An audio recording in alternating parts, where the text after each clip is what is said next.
오늘은 숨어 계시는 하나님이라는 주제로 함께 말씀을 나누도록 하겠습니다. 어렸을 적 소풍을 가면 가장 기대되는 시간은 보물찾기 시간이었습니다. 그 시간에 숨겨놓은 작은 쪽지를 찾으면 공책 한 권을 주었습니다. 얼마나 긴장도 되고 기대도 되는지 열심히 찾으러 다녔던 기억이 납니다. 선생님들은 아주 기가 막힌 곳에 몰래 숨기느라 아주 진땀을 빼고, 또 우리들은 어떻게든 그 찾아내야 그 공책 지금 보면 참 별거 아닐 것 같은데 그땐 그게 그렇게 좋았어요. 그 공책을 받으려고 애를 썼던 기억이 있습니다.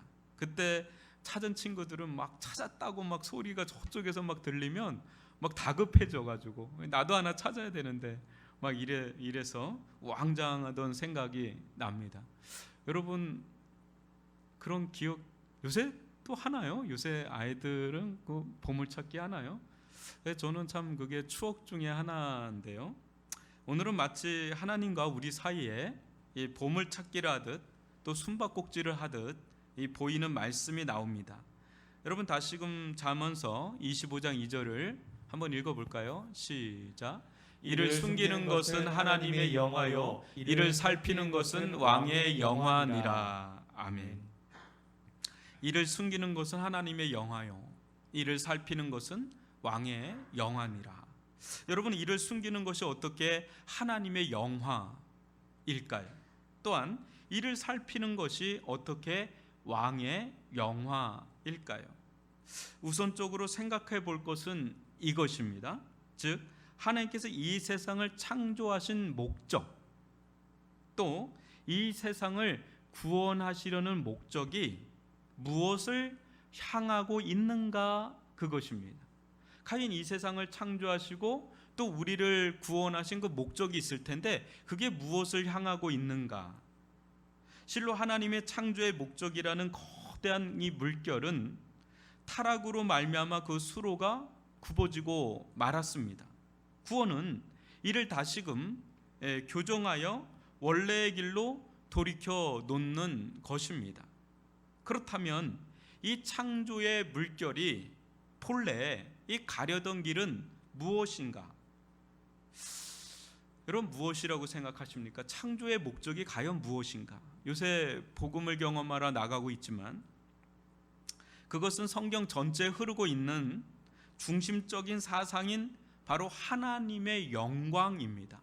하나님의 영광을 위하여 하나님은 이 세상을 창조했다라는 게 성경 전체를 꿰뚫고 있는 중심 사상이라는 거죠. 성경은 이를 위한 하나님의 쉬지 않는 열심을 보여주는데, 여러분 이사야 9장 6절을 같이 한번 읽어보겠습니다. 시작. 그 정사와 평강의 더함이 무궁하며 또 다윗의 왕자와 그의 나라에 군림하여 그 나라를 굳게 세우고 지금 이후로 영원히 정의와 공의로 그것을 보존하실 것이라. 만군의 여호와의 열심이 이를 이루시리라. 아멘. 만군의 여호와의 열심이 이를 이루시리라. 하나님의 영광을 다시 회복하는, 취하는 그것에 열심을 내신다는 거죠. 그런 측면에서 보면 하나님께서 이렇게 일을 숨기는 이유도 또 그 목적도 언제나 큰 틀에서는 하나님의 영화, 즉 하나님의 영광을 위하는 데 있음을 알 수가 있습니다. 그럼 하나님께서 왜 하필 이를 숨기심으로 영광을 취하실까요? 그거 말고도 많은 방식으로 영광을 취하실 수가 있는데 유독 이를 숨기심으로써 영광을 취하시는 이유가 무엇일까? 오늘 한번 그 부분을 살펴볼 건데요. 실제 하나님의 숨기심은 숨긴 그 자체가 목적이 아닙니다. 결국은 드러냄, 나타냄, 그것을 목적으로 삼는 일시적인 숨김, 드러내기 위한 숨김, 이 역설적인 숨김이라고 할 수 있습니다. 일종의 전진을 위한 일부 후퇴라고도 볼 수가 있겠습니다. 제 아무리 값진 보석이 있더라도 여러분 발견되지 않으면 사람들로부터 보석 그 자체로서의 가치, 아름다움, 영광을 취할 수가 없지 않습니까? 발견돼야 그게 보석으로서의 가치가 있고 아름다움이 있고 영광이 있지, 아무리 뭐 보석이 크더라도 발견되지 않으면 뭐 그게 있는지 없는지 우리가 어떻게 알겠어요? 영광의 하나님, 마찬가지로 영광의 하나님, 그분의 역사하심 또한 드러나거나 나타나지 않는다면 어느 누가 알겠어요? 어느 누가 알겠어요?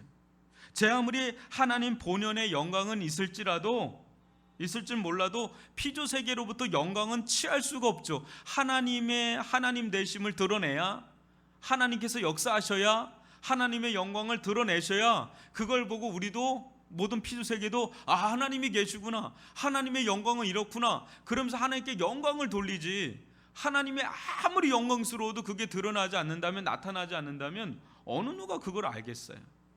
그러니까 숨김이 목적이 아니라 나타나는 게 목적이에요. 나타나기 위해서 숨긴다라는 아주 역설적인 게 이 안에 담겨 있는데, 그런데 여러분, 들숨과 날숨 있잖아요. 이게 들이쉬고 내쉬고, 그것과 같이 이 숨김과 드러남의 이 방식은 하나님께서 영광을 취하시는 신비한 방식 중에 하나입니다. 이 교차가 이루어지는 지점, 그러니까 드러남과 숨김이 드러나는 그 교차하는 그 지점에서 숨겨져 있던 하나님의 능력과 지혜와 영광이 세상 가운데 드러나게 되는데, 이때 하나님께서 세상으로부터 영광을 취하시는 거죠. 성경은 온통 이와 같은 사실들로 가득 차 있는 보고의 현장이라고 해도 과언이 아닙니다. 하나를 한번 예로 들어보겠습니다. 하나님께서 어떻게 숨김과 드러남의 방식을 통해서 영광을 받으시는지 말이지요.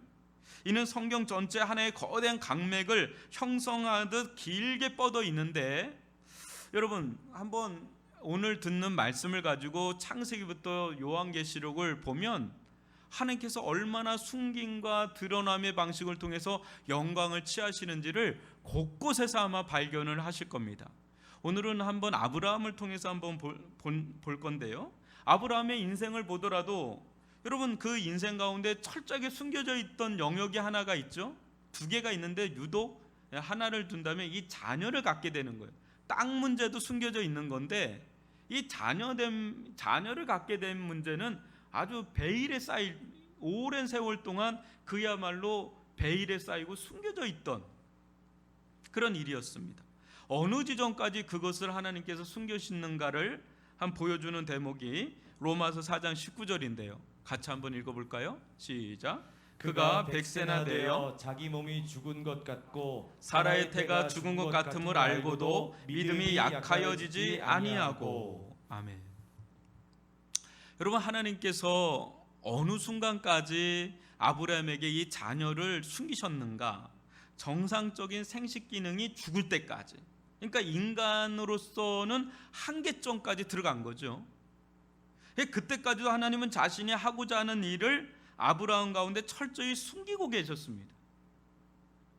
그러나 하나님께서 이 일을 숨김으로 어떻게 영광을 받으시는가, 한번 그 대목이 우리에게는 굉장히 중요한 대목이에요. 어떻게 이렇게 25년 동안 철저하게 숨겼는데 이것이 어떻게 하나님께는 최고의 영광을 드러내는 길이 되었는가, 한번 그것을 로마서 4장 17, 18절을 보면서 한번 풀어보도록 하겠습니다. 교독해 보겠습니다. 기록된 바 내가 너를 많은 민족의 조상으로 세웠다 하신 것 같으니 그가 믿은 바 하나님은 죽은 자를 살리시며 없는 것을 있는 것으로 부르시는 이시니라. 아브라함이 바랄 수 없는 중에 바라고 믿었으니 이는 내 후손이 이같으리라 하신 말씀대로 많은 민족의 조상이 되게 하려 하심이라. 아멘. 도저히 바랄 수 없는 지경까지 몰고 가신 하나님. 아브라함은 하나님의 숨겨놓은 일을 통해 믿음을 소유하게 되었습니다. 이런 가운데 도저히 자기는 바랄 수 없고 자기 몸은 죽은 것 같은 그때에 놀랍게도 그런 가운데 믿음이 생겨나게 되었고, 이 아브라함의 믿음을 통해 숨어 계신, 아주 역설적인 건데, 아브라함의 믿음이 어느 정도 준비가 되었을 때 그때 숨어 계신 하나님이 세상에 드러나게 되었는데, 그때 드러난 하나님은 어떤 하나님입니까? 오늘 이 17절을 보면 어떤 하나님으로 드러나요? 바로 죽은 자를 살리시는 부활의 하나님이요, 또 없는 것을 있는 것 같이 부르시는 창조의 하나님으로서 드러나는 것을 우리는 보게 되는 거죠. 그래서 우리가 새벽에 지난주까지 아브라함의 영성에 대해서 우리가 살펴봤지만, 여러분, 하나님의 일은 비록 아브라함이 죽는 지경까지 되어도 꽁꽁 숨겨져 있었습니다. 숨김의 그 자리는 우리 편에서 보면, 아브라함 편에서 보면 철저하게 어떤 자리예요? 절대 불가능이란 단어만 존재하는 자리예요.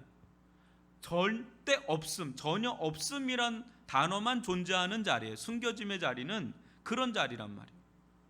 절대 죽음이라고 하는 그런 단어만 존재하는 그런 자리가 숨겨짐의 자리예요. 그런데 이 숨겨짐의 자리에 유독 아주 특이한 단어 하나가 또 새롭게 일어나고 자라게 되는데, 그 단어가 뭐냐면 이 믿음이라는 단어입니다.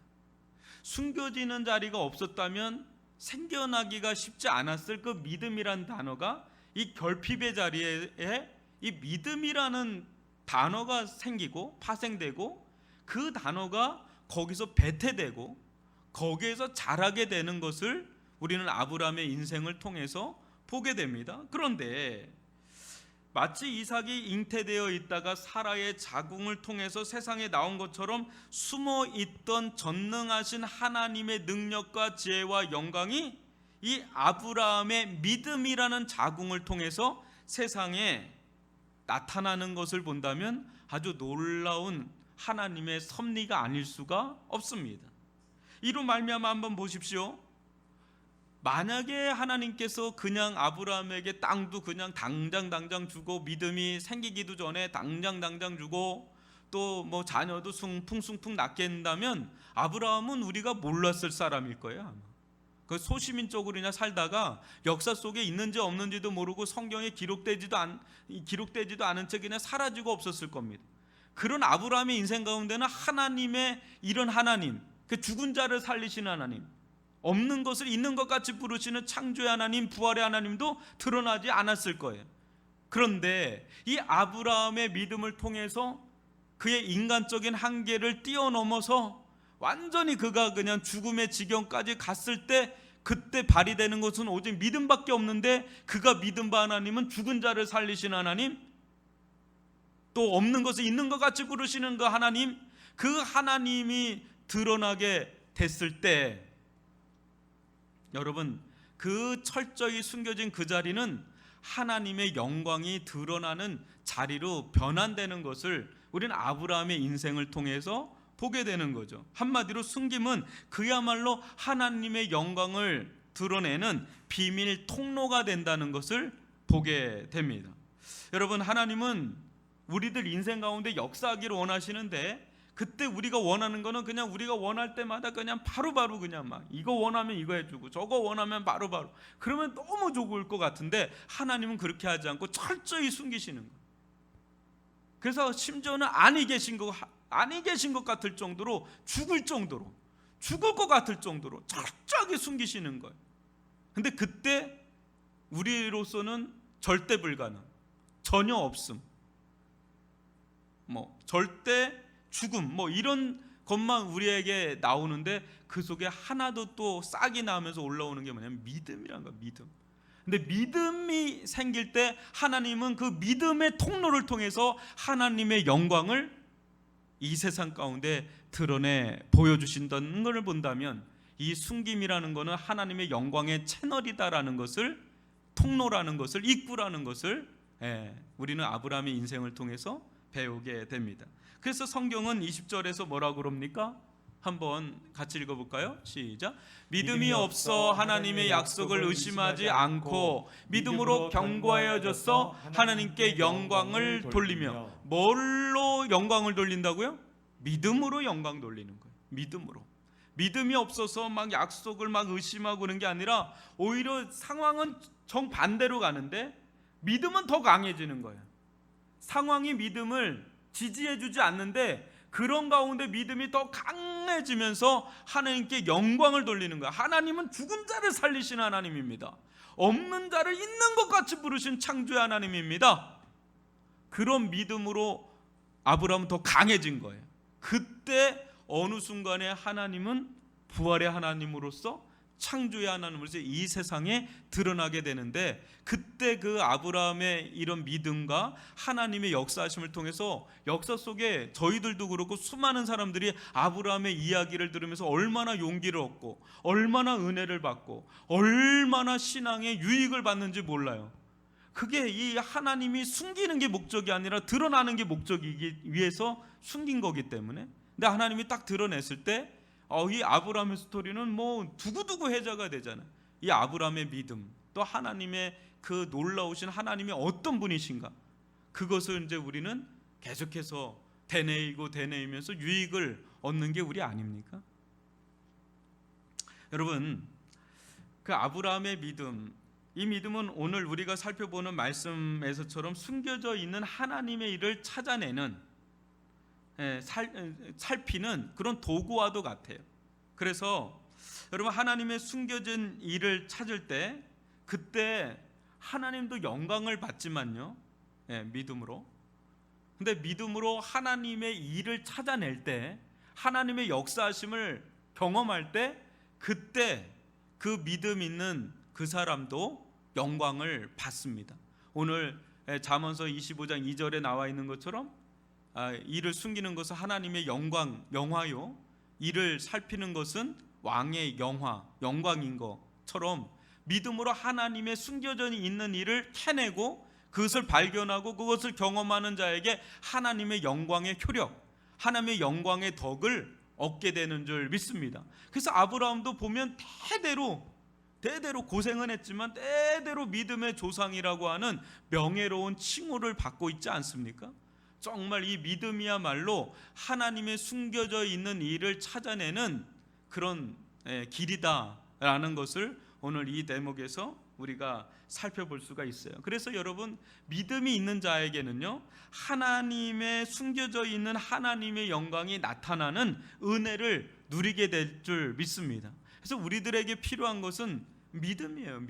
믿음으로 이것을 그냥 샅샅이 찾아보는 거예요. 살펴야 돼요. 하나님의 역사가 이 코로나19 가운데 어떻게 일어나고 있는지, 우리 가정 가운데 숨겨져 있는 하나님의 일이 어떻게 일어나고 있는지 절망하고 낙심하지 아니하고 숨겨져 있는 일이 있단 말이죠. 그거를 이제 찾아내는 게 우리의 사명이고 의무인 줄 믿습니다. 여러분, 어디 아브라함 뿐이겠어요?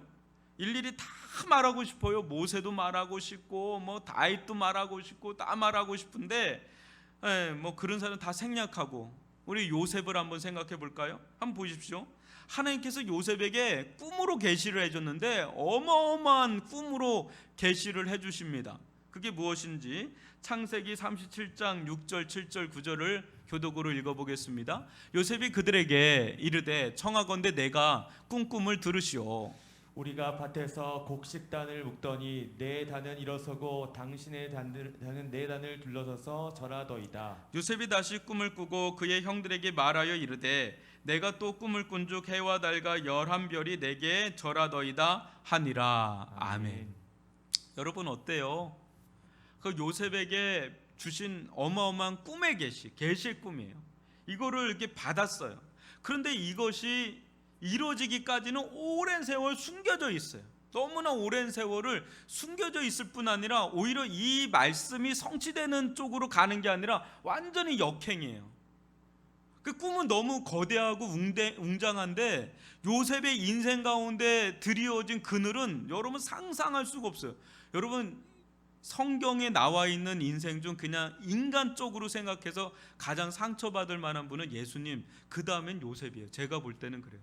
그 다음에 욥 정도 될까?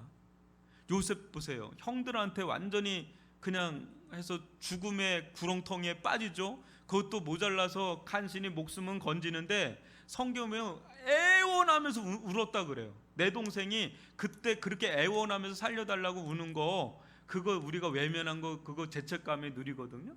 여러분, 형제들한테 죽임을 당하는 경험을 한번 경험해 보셨어요? 제가 볼 땐 그건 굉장한 트라우마가 될 것 같아요. 근데 거기서 끝나는 게 아니라 인신매매처럼 팔려가요. 그 애굽의 노예로 종으로 그냥 팔려간단 말이에요.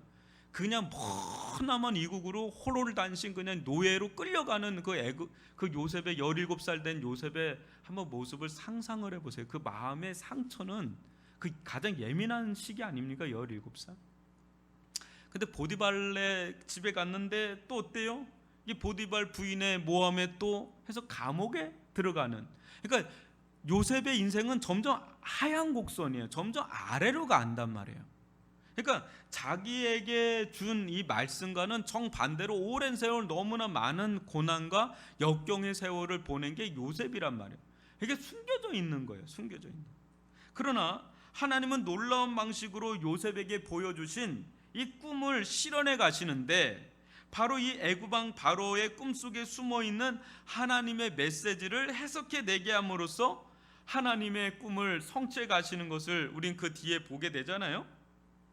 그때도 하나님은 어때요? 철저하게 바로에게 꿈은 숨기시고 요셉에겐 그거를 열어주세요. 그래서 그걸 해석을 하면서 요셉의 인생도 이제 풀리게 되는, 열리게 되는 것을 우리가 보게 되는데, 그때 이 모든 것이 다 드러나게 될 때 바로의 선포를 한번 들어보십시오. 창세기 41장 37절로 41절을 저와 여러분이 교독해 보겠습니다. 바로와 그의 모든 신하가 이를 좋게 여긴지라. 바로가 그의 신하들에게 이르되 이와 같이 하나님의 영에 감동된 사람을 우리가 어찌 찾을 수 있으리요 하고, 요셉에게 이르되 하나님이 이 모든 것을 내게 보이셨으니 너와 같이 명철하고 지혜 있는 자가 없도다. 너는 내 집을 다스리라. 내 백성이 다 내 명령에 복종하리니 내가 너보다 높은 것은 내 왕자뿐이니라. 바로가 또 요셉에게 이르되 내가 너를 애굽 온 땅의 총리가 되게 하노라 하고. 아멘. 여러분, 이 요셉의 이 스토리 중에 한 대목인데요, 요셉의 스토리 중에 특이한 점은 하나님께서 한 번도 직접적으로 나타난 적이 없어요. 아브라함한테도 나타나고 뭐 다 나타났는데, 야곱한테도. 근데 요셉에게는 직접적으로 나타난 건 없는데 어때요? 숨어 계신 듯 역사하지만 아주 드라마틱하게 하나님은 계속해서 요셉의 인생 가운데 역사하고 있는 장면은 계속해서 보여주고 있는 게 요셉의 스토리예요.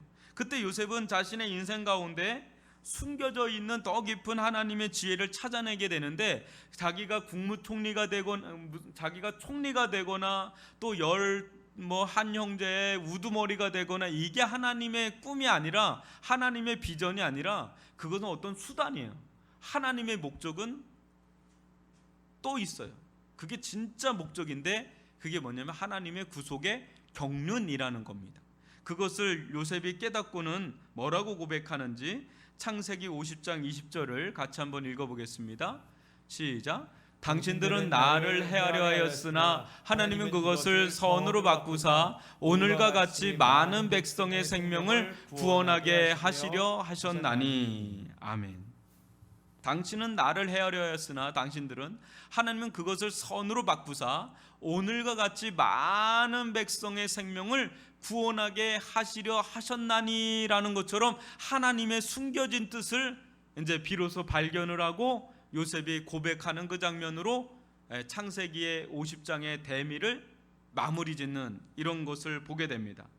여러분은 힘을 이용해서 누군가를 해코지하려 한 적이 있습니까? 아니면 그와 같은 일을 당한 적이 있습니까?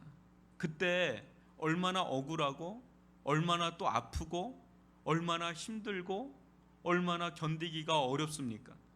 그러나 그 길 속에 악을 선으로 바꾸시는 하나님의 손길이 숨겨져 있다는 것을 믿으시기를 바랍니다.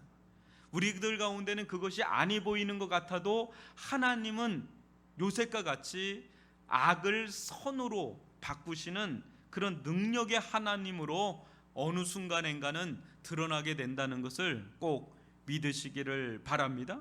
이로 말미암아서 창세기의 대단원이 마무리 짓게 되는 것을 본다면 이것은 성경 전체에 큰 의미를 던진다고 볼 수가 있습니다. 무엇입니까? 이 고백은 창세기에만 국한되는 고백이 아니라 성경 전체에 숨겨져 있는 메시지가 된다는 것을 보여주는 것입니다. 하나님은 사단의 계계와 세상의 악에 상처를 받거나 좌절하시거나 실패하는 분이 아니라 그것마저도 사용해서 온 세상을 당신의 능력과 지혜로 구원하사 선을 이루신다. 마침내 선을 이루시고 마침내 영광을 드러내시고 마침내 영광을 취할 영광을 다 취하시는 최종 승리자로서 나타내실 하나님이다라는 것을 보여주는 단적인 예가 창세기 50장의 이 요셉의 고백이라는 것입니다. 여러분, 이 하나님의 능력과 지혜 또 사랑과 공의가 가장 집약돼서 숨겨진 대상이 누구입니까? 우리가 볼 때는 정말 보잘것없고 정말 숨겨져 있고 아무것도 아닌 것 같은데 모든 하나님의 능력과 지혜와 능력과 권세가 다 집약되어 있는 한 분이 있죠. 그분은 바로 누굽니까? 우리가 믿는 메시아 예수 그리스도이십니다. 십자가의 길은 이를 보여주는 최고의 진수 중의 진수입니다. 어느 누가 십자가가 이런 능력이 있을 거라, 이런 영광이 있을 거라 어느 누가 알겠어요? 그냥 꽁꽁 감춰져 있는, 숨겨져 있는 게 십자가인데, 구약은 그야말로 이 예수님을 마치 보물찾기 하듯 꽁꽁 숨겨 놓았죠. 그래서 이사야 선지자도 예언하기를, 이사야 49장 1절과 2절을 교독으로 읽어보겠습니다. 섬들아 내게 들으라, 먼 곳의 백성들아 귀를 기울이라. 여호와께서 태에서부터 나를 부르셨고 내 어머니의 복중에서부터 내 이름을 기억하셨으며 내 입을 날카로운 칼같이 만드시고 나를 그의 손 그늘에 숨기시며 나를 갈고 닦은 화살로 만드사 그의 화살통에 감추시고. 메시아에 대한 예언입니다. 메시아에 대한 예언인데, 예언의 노래인데 어때요? 그 칼을 날카롭게 갈고는 그걸 감추시고 화살총을 짧게 그 갈고 난 다음에 그거 화살통에 숨기시고 철저하게 예수님을 30년 동안을 철저하게 감추시고 철저하게 숨기시고 그러셨어요. 근데 그게 목적이 아니에요. 그게 목적이 아니라 아까도 얘기했지만 숨김 자체가 목적이 아니라 드러내기 위해서 숨겼다라는, 나타냄이 목적이지 숨김이 목적이 아니에요. 그래서 여러분 3절, 그 다음 바로 3절에 보면 뭐라고 나와 있는지 같이 한번 읽어볼까요? 시작. 내게 이르시되 너는 나의 종이요 내 영광을 내 속에 나타낼 이스라엘이라 하셨느니라. 뭐라 그래요? 너는 나의 종이요 내 영광을 내 속에 나타낼 이스라엘. 참 이스라엘이다, 이렇게 얘기를 하는 겁니다. 결국은 나타내는 게 목적이라는 거예요.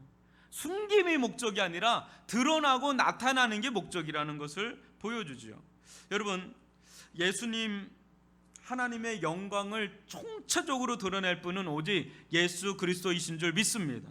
이 예수 그리스도를 통하여 하나님의 영광이 눈이 부시도록 드러날 텐데, 우리를 위해서 육신의 몸을 입고 오지 않으셨다면 우리는 그 영광을 감히 감당하지 못할 건데, 감사한 것은 육신의 옷을 입혀가지고 우리들 가운데 보내셔서 그의 사역을 통해서 우리는 하나님의 영광을 보게 되는데, 그 하나님의 영광이 가장 찬란하게 빛나는 태양처럼 빛나는 곳은 다름 아닌 갈보리 언덕, 그 십자가 상이었다는 것을 어느 누가 알았겠습니까? 어느 누가 알았겠어요? 십자가 상에서 찬란하게 빛나는 하나님의 영광은 설명할 수 없는 하나님의 무한한 사랑의 영광이요,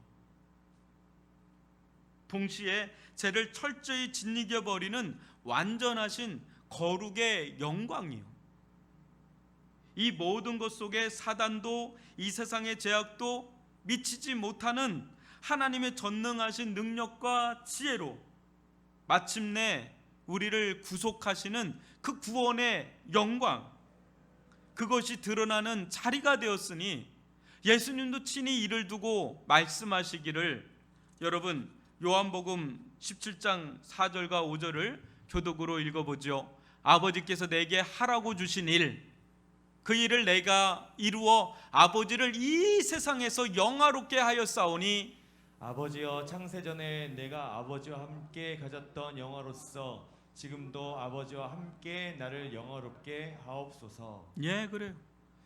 마치 모든 사람에게는 숨겨져 있는 이 십자가의 사역이 예수님은 하나님과 자신에게 최고의 영광이 자리가 되는 것을 아시고는 그것을 십자가 앞에서 대제장적 기도를 하고 십자가로 나아가는 대목이 요한복음 17장 대목이 아니겠습니까?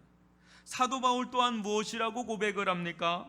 고린도전서 1장 23절로 24절을 교독으로 읽어보겠습니다. 우리는 십자가에 못 박힌 그리스도를 전하니 유대인에게는 거리끼는 것이요 이방인에게는 미련한 것이로되 오직 부르심을 받은 자들에게는 유대인이나 헬라인이나 그리스도는 하나님의 능력이요 하나님의 지혜니라. 아멘. 아멘. 예. 그리스도는 하나님의 능력이요 하나님의 지혜인 줄을 누가 알았겠어요? 십자가가 하나님의 능력이요 하나님의 지혜인 줄 누가 알았겠어요? 완전히 베일에 쌓이고 철저히 숨겨져 있었던 이것이 하나님의 영광을 드러내는, 하나님의 지혜를 드러내는, 하나님의 능력을 지혜내는 가장 최상의 자리라는 것을 어느 누가 알았겠어요? 그래서 이것은 감춰졌던 것인데 누군가에게는 이것이 열려지고 누군가에는 여전히 이것이 감춰져 있죠. 오늘날도 마찬가지예요. 그래서 고린도전서 2장 6절로 8절은 이렇게 말씀을 합니다. 한 절씩 교독해 보겠습니다. 그러나 우리가 온전한 자들 중에서는 지혜를 말하노니 이는 이 세상의 지혜가 아니요 또한 또 이 세상에서 없어질 통치자들의 지혜도 아니요 오직 은밀한 가운데 있는 하나님의 지혜를 말하는 것으로서 곧 감추었던 것인데 하나님이 우리의 영광을 위하여 만세전에 미리 정하신 것이라. 이 지혜는 이 세대의 통치자들이 한 사람도 알지 못하였나니 만일 알았더라면 영광의 주를 십자가에 못 박지 아니하였으리라 할 만큼 완전히 비밀에 쌓여 있었던 것이 십자가 사건이라는 거예요. 감춰졌던 그분의 십자가. 그러나 그 속에 하나님의 진행하시는 일 또한 숨겨져 있었지만 마침내 예수님께서 믿음의 순종을 통해서 그 일이 세상 만천하에 알려지게 됐을 때 여러분 어때요? 하나님의 그 말할 수 없는 영광의 빛이 그 십자가에서 찬란하게 비춰오면서 그 빛 가운데로 나온 수많은 사람들은 그 빛, 그 생명의 빛을 받고 구원에 이르게 돼서 하나님께 영광을 돌리는, 십자가를 관통한 자들만이 비로소 하나님께 온전한 영광을 돌리는 자들로 세례를 받고 변화를 받고 새로운 피조물이 돼서 영생을 얻은 자로 이렇게 되는 것을 우리는 보지 않습니까? 어디 다른 사람이 아니라 바로 우리 자신이 그 증인 아닙니까? 우리가 예수 그리스도의 십자가를 간통하며 나아갔을 때 그 십자가에서 말로 할 수 없는 하나님의 사랑의 영광에 압도되어서 그 부활의 영광에 압도되어서 여러분 어때요? 변화되었죠? 그래서 우리는 거기서 하나님의 영광을 보고 하나님께 영광을 돌리는 참된 예배자로 변하게 되는 결정적인 자리는 바로 감춰졌던 그 십자가의 비밀, 십자가의 베일이 벗겨졌을 때 그때 일어난 일 아닙니까? 교회의 영광은 어디에 있습니까? 에베소서 3장 9절로 10절입니다. 여러분 한 절씩 교독해 보겠습니다. 영원부터 만물을 창조하신 하나님 속에 감춰졌던 비밀의 경륜이 어떤 것을 드러내게 하려 하심이라. 이는 이제 교회로 말미암아 하늘에 있는 통치자들과 권세들에게 하나님의 각종 지혜를 알게 하려 하심이니. 예, 교회를 통해서 하나님 속에 감춰졌던 그 비밀의 경륜이 교회를 통해서 만천하에 풀어지고 열려지고 해석이 되어져서 만천하에 알려지게 될 때 세상은 그 속에서 구원을 얻게 되고 그것을 받아들이지 않는 자는 심판을 받고 그것을 받아들이는 자는 구원을 받는 이런 일들이 어디서 행해진다고요? 뭐 청와대에서 행해진다고요? 병원에서 행해집니까? 관공서에서 행해집니까? 아니면 대학교에서 행해집니까? 아닙니다. 오직 교회를 통해서 지정된 하나님께서 이 비밀의 경륜을 풀어 헤치라고 지정하신, 거룩하게 지정하신 이 교회를 통해서 하나님의 그 각종 하늘의 지혜와 지식을 펼쳐 보이게 되는 교회를 통해서 이것이 이루어지게 하시는 하나님의 뜻이 이 교회 가운데 있다는 것을 본다면 교회의 최고의 영광은 뭡니까? 교회의 최고의 사명은 뭡니까? 하늘의 각종 지혜, 하나님의 그 비밀의 경륜을 풀어서 그것을 더 많이 풀어서 성도들에게, 또 성도들은 또 세상에 그것을 빛과 소금이 돼서 널리 전해서 알려질 때, 그때 교회는 최상의 영광을 받게 되고 그것이 최고의 사명이 되는 줄 믿습니다. 여러 가지 코로나19 속에 교회가 너무너무 많은 우겨싸움을 당하고 여러 가지 어려움을 많이 겪는 건 사실이지만, 여러분, 이 불완전한 교회이긴 하지만 교회가 아니면 세상은 소망을 찾을 수가 없습니다. 정말 소망을 찾을 수가 없습니다. 참된 기독교가 아니면 소망을 찾을 수가 없습니다. 모든 교회라고 다 똑같은 교회가 아닙니다. 참된 교회가 아니고서는 세상은 정말 소망을 찾을 수가 없습니다. 이것을 회복할 수 있기를 주님의 이름으로 축원합니다. 믿음이 있는 자에게 십자가의 비밀이 풀리고 열립니다.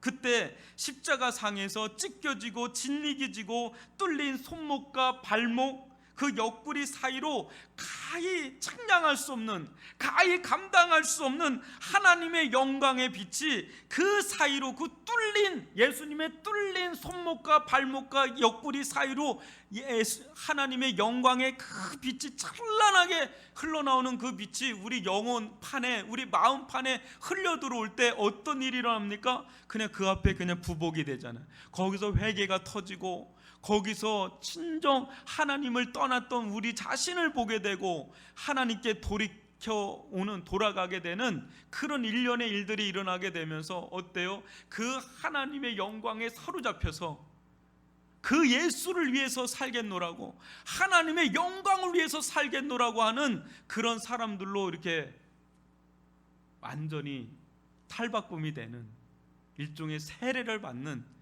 예수의 피 세례를 받는, 예수의 성령 세례를 받는, 그러면서 완전히 사람이 거기서 새로운 피조물로 거듭나는 그런 일들이 일어나면서 우리의 눈이 변하죠.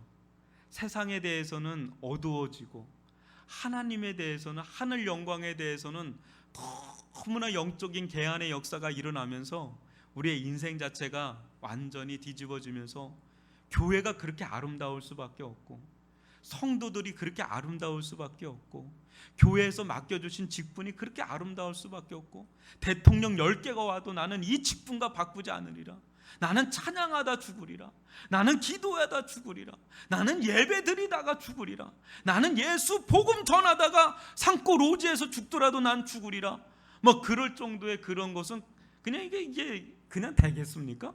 뭔가 자기 가운데 모든 세상을 압도하는 뭔가가 있으니까 그게 되지, 그냥 억지로 그게 될 일입니까? 근데 그 십자가상에서 내 모든 것을 압도하는 영광이 비춰오니까 그 사랑의 영광 앞에 그냥 와장창 무너지는 게 그리스도인들입니다. 그게 바로 우리들입니다. 여러분, 그런 자들은 이 고난과 환난 속에서도 하나님의 선하신 뜻을 발견하는 눈을 가지게 됩니다. 그리고 그것을 이겨낼 수 있는 힘을 얻게 됩니다. 여러분, 그리스도인이라고 어려움을 당치 않나요?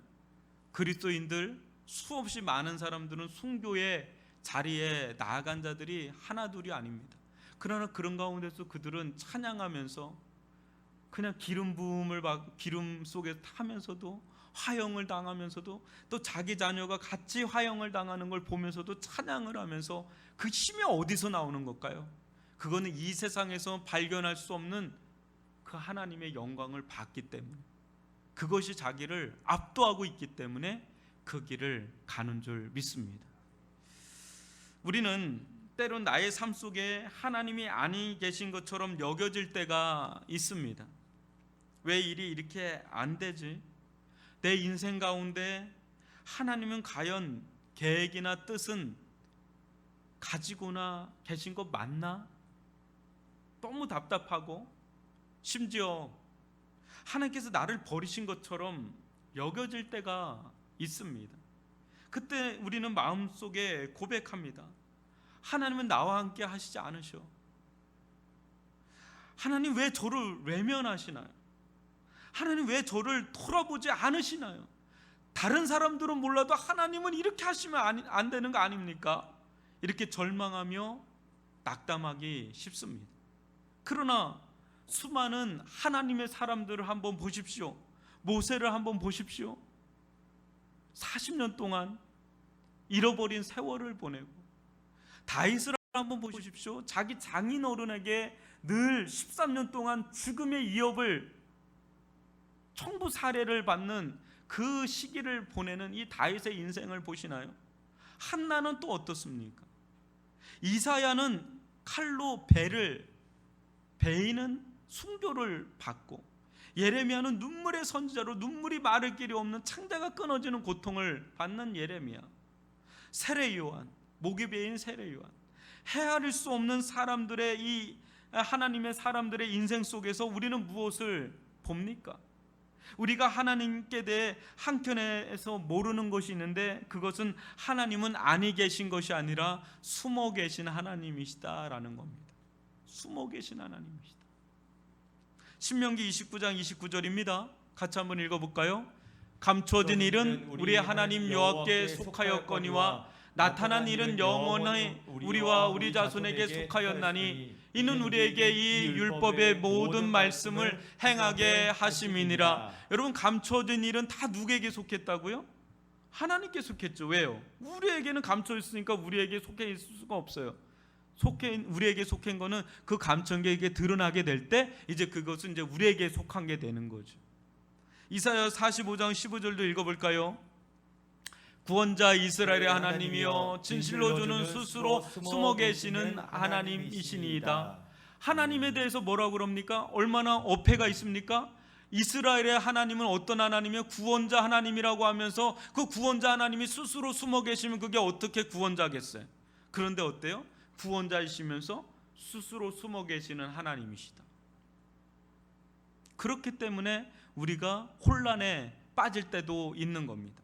그런데 내 인생 가운데 주어질 일이 숨겨져 있다고 해서 하나님께서 나와 함께 하시지 않음도, 나를 외면함도, 또 나를 버림도, 나를 돌아보지 아니함도 아닙니다. 하나님은 숨어 계시고 또 하나님의 일 또한 숨기시지만, 그러나 그 속에서 하나님은 때가 되면 전능하신 능력과 지혜로 어떤 일을 만들고 진행하고 잉태하고 나중에는 해산하게 하는 그런 일들을 반드시 이루실 줄 믿습니다.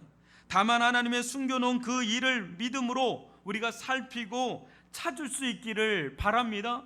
그때 하나님의 숨겨져 있는 그 일이 우리들의 삶 속에 나타나게 되는 그런 일이 올 것입니다. 여러분, 그 순간까지 우리는 인내해야 되고 우리의 믿음이 자라야 됩니다. 우리의 믿음이 자라고 자라서 아주 무르익을 때, 하나님의 진행하는 일도 무르익을 때 어느 순간인가 하나님만이 완전히 드러나는, 하나님의 영광만이 드러나는 날이 속히 올 줄 믿습니다. 그때 그것을 본 자들은 모두 하나님께 영광을 돌리는 그런 일이 올 겁니다. 하나님은 살아계신 분이십니다. 하나님은 그야말로 위대하신 분이십니다. 하나님은 죽은 자도 살려내시는 분이십니다. 하나님은 없는 자도 있는 것 같이 부르시는 창조의 하나님 맞습니다. 이런 고백을 이루실 줄 믿습니다. 그래서 우리는 어떻게 해야 됩니까? 예레미야 33장 3절을 같이 읽어볼까요?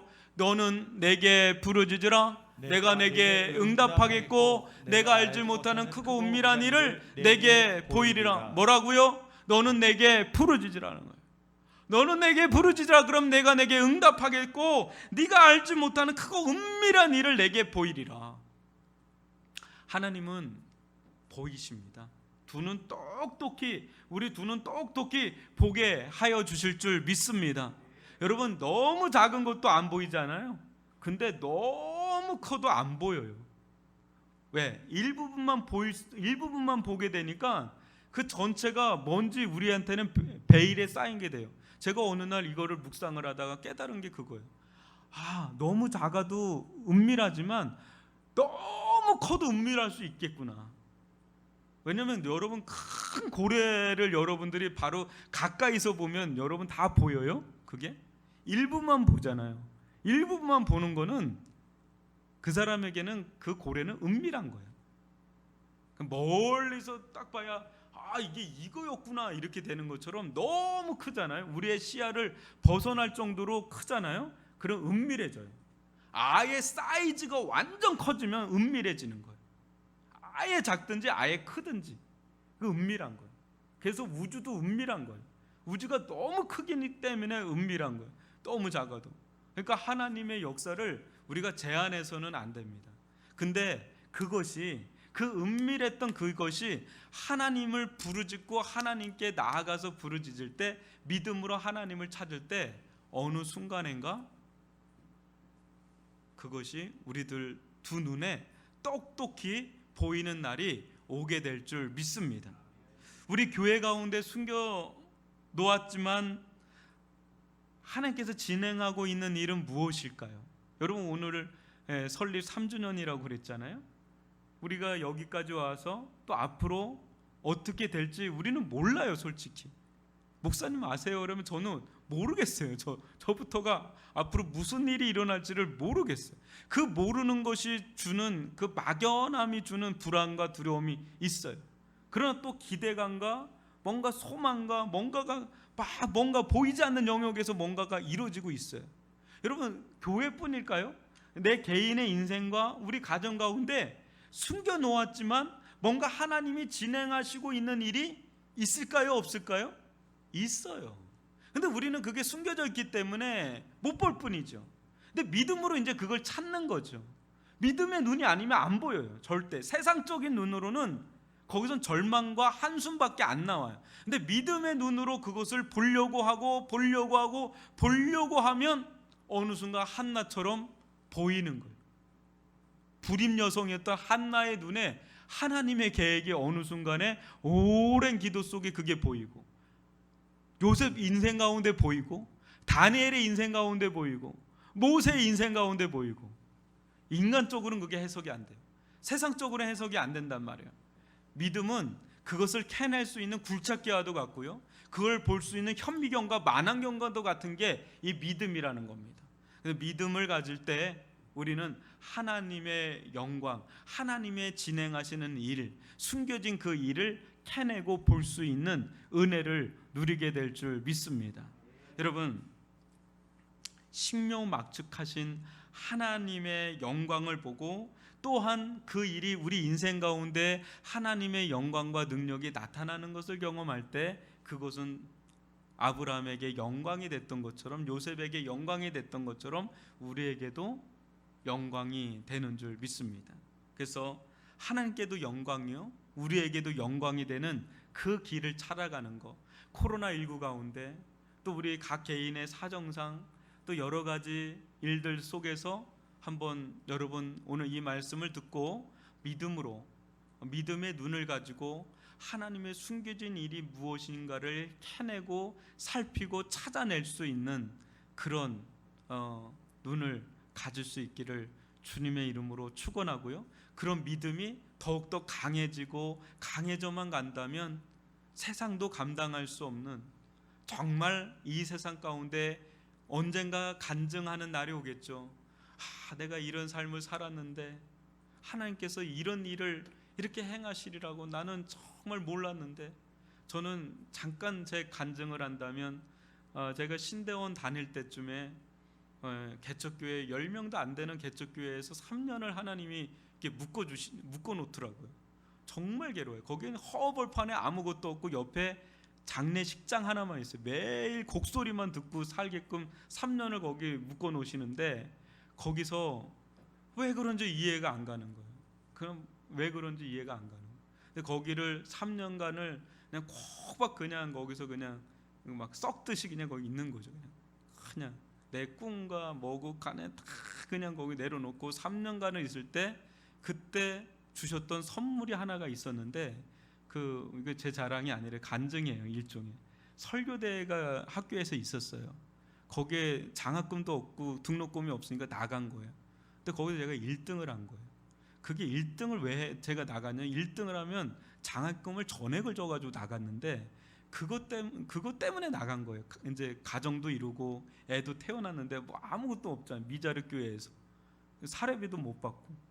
근데 하나님 그걸 선물로 주셨는데 그 선물이 제 인생을 계속 열어준 거예요. 그 다음부터는 계속. 근데 그게 있으리라고 제가 누가 알았겠어요. 근데 그런 경험들, 뭐 저런 경험들, 아마 여러분들도 크고 작은 경험들이 있을 겁니다. 하나님은 숨겨놓은 일이 있어요. 근데 때가 되면 그것을 반드시 두 눈으로 똑똑히 보게 하시는 날이 올 줄 믿습니다. 그것이 영광입니다. 오늘 이 말씀을 가지고 함께 은혜를 누릴 수 있기를 바랍니다. 제가 기도하겠습니다.